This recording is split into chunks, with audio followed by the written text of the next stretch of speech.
ada kemudian mengadili nama DPO itu dicantumkan di halaman 134. Nah tiba-tiba menghilang yang duanya dengan alasan fiktif.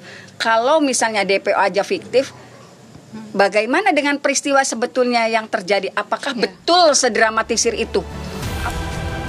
Saka Tatal ditangkap dalam kasus pembunuhan Vina Eki saat masih di bawah umur pada tahun 2016 silam. Saka divonis 8 tahun penjara dan bebas pada tahun 2020 setelah menjalani hukuman selama 4 tahun karena mendapatkan remisi. Dari Cirebon, Jawa Barat, tim TV One mengabarkan.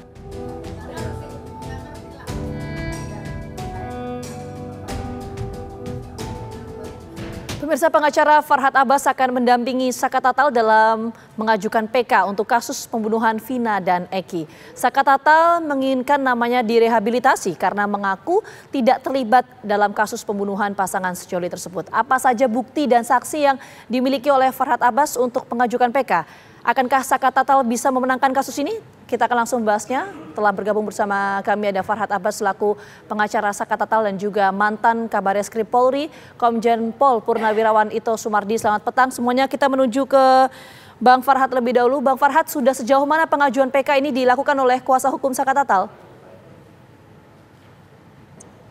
Selamat sore, Pak Ito, Dokter Pak Ito yang saya hormati. Selamat sore, Mbak. Oke, kami baru saja mendapat surat kuasa dari kemarin dan ditandatangani hari ini, yang mana surat kuasa khusus untuk mengajukan peninjauan kembali dan mendampingi pemeriksaan-pemeriksaan di Kepolisian Daerah Jawa Barat. Oleh karena itu, secara umum saya hanya ingin membahas bahwa jika kita mempelajari putusan pengadilan dan dikaitkan dengan DPO, akan tampak jelas bahwa sebenarnya masyarakat lebih pintar dan pihak dari Kepolisian Daerah Jawa Barat tidak boleh dengan mudah mengatakan bahwa 2 DPO itu telah atau adalah fiktif dan tinggal 1 DPO. Oke. Karena unsur daripada pertimbangan itu sangat jelas bahwa gara-gara ketiga saksi DPO itulah yang membuat hampir semua orang yang dituntut hukuman mati dihukum seumur hidup. Oke. Ini menyangkut hak asasi, apakah mereka pelakunya atau sesuai tidak perbuatan itu dengan hukuman yang mereka alami. Iya, Bang Farhad. Demikian. Bang Farhad, pertanyaan saya belum terjawab tadi. Iya. Sudah sejauh mana proses atau upaya pengajuan PK ini dilakukan oleh tim kuasa hukum dari Saka Tatal? Karena kan sudah beberapa waktu lalu menyampaikan bahwa akan mengajukan PK. Sejauh mana prosesnya? Kan hari ini kami baru mendapat kuasa dan habis meneliti.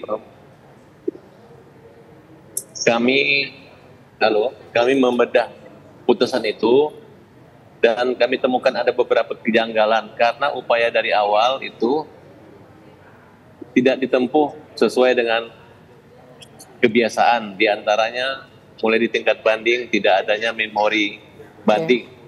Nah, kemudian hakim menjatuhkan hukuman berdasarkan hanya copy paste dari berita acara polisi. Ya, artinya belum diajukan ya untuk PK itu ya Bang Farhad ya? Baru mendapat kuasa dan diantaranya yang jika Mbak perlu bukti adalah artinya kehilapan hakim juga, kekeliruan juga ada di tingkat pengadilan negeri maupun banding maupun kasasi terhadap vonis Saka ini. Nah, kemudian pernyataan dengan Bapak Dirkrim yang menyatakan bahwa 2 DPO itu fiktif, berarti saksi-saksi yang membuat hakim yakin pada saat persidangan itu adalah fiktif juga, kira-kira seperti itu. Oke, ini kan belum diajukan ya. Apakah memang ada novum baru atau bukti-bukti baru yang dimiliki oleh kuasa hukum Saka Tatal, Bang Farhad? Untuk sementara di samping bukti-bukti dan saksi-saksi, kami menilai peradilan atau persidangan Saka ini tidak sempurna. Karena walaupun Saka telah menjalani hukuman 3 tahun 8 bulan dan tidak ada kerugian lainnya, dia tetap akan mengembalikan atau memulihkan nama baiknya melalui upaya peninjauan kembali tanpa kita berkuar-kuar, tapi melalui prosedur yang memang diatur oleh KUHAP seperti itu. Oke, baik, kita menuju ke Pak Ito. Pak Ito, apakah dalam proses pengajuan PK meskipun ini belum diajukan ya, kalau tadi Bang Farhad menyampaikan ya, apakah perlu mengumpulkan novum baru atau bukti-bukti baru? Karena kan kasus sudah cukup lama. Ya, baik, Mbak Ina. Sekarang kita perlu ingat ya, tadi sudah sampaikan oleh sahabat saya, Mas Farhad, bahwa Saka ini kan bukan bebas demi hukum ya, tapi dia telah menjalani hukuman sesuai dengan vonis hakim. Terus kita pegang dulu.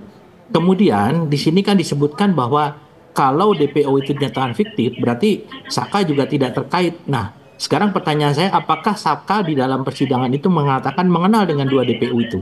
Karena setahu saya yang bersangkutan tidak mengatakan mengenal. Kemudian yang ketiga, Mbak, bahwa saat ini kan berbagai media ini Saka menyampaikan hal-hal yang tentunya memiliki konsekuensi hukum. Ya, apabila tidak bisa dikuatkan, dibuktikan dengan bukti-bukti yang dapat dipertanggungjawabkan secara hukum, maka yang bersangkutan bisa dikenakan Undang-Undang ITE pasal 27 ayat 3 ataupun pencemaran nama baik pasal 310 ayat 1 KUHP. Sehingga di sini kita perlu menunggu dulu kalau memang nanti betul dari PK-nya itu yang bersangkutan diterima oleh Mahkamah Agung, tentunya ini semua gugur. Kemudian saya dengar yang bersangkutan tidak datang ya dipanggil. Ini kan ada pasal 159 ayat 1 KUHP bahwa setiap saksi itu wajib hadir. Ya, kalau tidak maka tentu dalam manajemen penyidikan akan ada upaya paksa, yaitu membawa yang bersangkutan ke Jakarta ya. Ini pun juga ada pasal yang dikenakan apabila tidak hadir, pasal 224 KUHP. Okay. Jadi saya kira apa yang disampaikan Pak Farhad itu adalah hak daripada tersangka dan kita harus menghormati. Saya tidak mengatakan Saka itu bersalah atau tidak, itu bukan kapasitas saya, dan juga tidak menilai apakah hakim itu benar atau tidak memutuskannya. Demikian, Mbak. Pak Ito, tapi begini Pak, yang dibutuhkan itu sebetulnya apa untuk pengajuannya ya? Kalau untuk nanti apakah diterima atau tidak itu kan proses lain selanjutnya. Tapi untuk mengajukan PK ini apakah kemudian perlu novum baru, bukti-bukti baru? Karena kan ini kasusnya sudah cukup lama, Pak Ito. Ya, ini perlu kan, yang bersangkutan sudah menjalani hukuman, Mbak. Jadi di sini yang disampaikan oleh Pak Farhad, ini harus bisa dibuktikan apakah keputusan hakim itu cacat atau tidak. Kalau memang cacat, tentunya harus ada rehabilitasi kalau diterima. Dan tentunya ini akan berpengaruh kepada terpidana yang lainnya, karena kan mereka bersama-sama ya untuk dikenakan ininya. Saya kira itu yang harus ada novumnya ya. Nah, kita tunggu saja, pasti novum itu kan Pak Mas Farhad dengan teman-teman itu sudah menyiapkan, dan tentu proses PK ini akan menentukan apakah Saka nanti bisa kena ya, yang tadi saya sampaikan.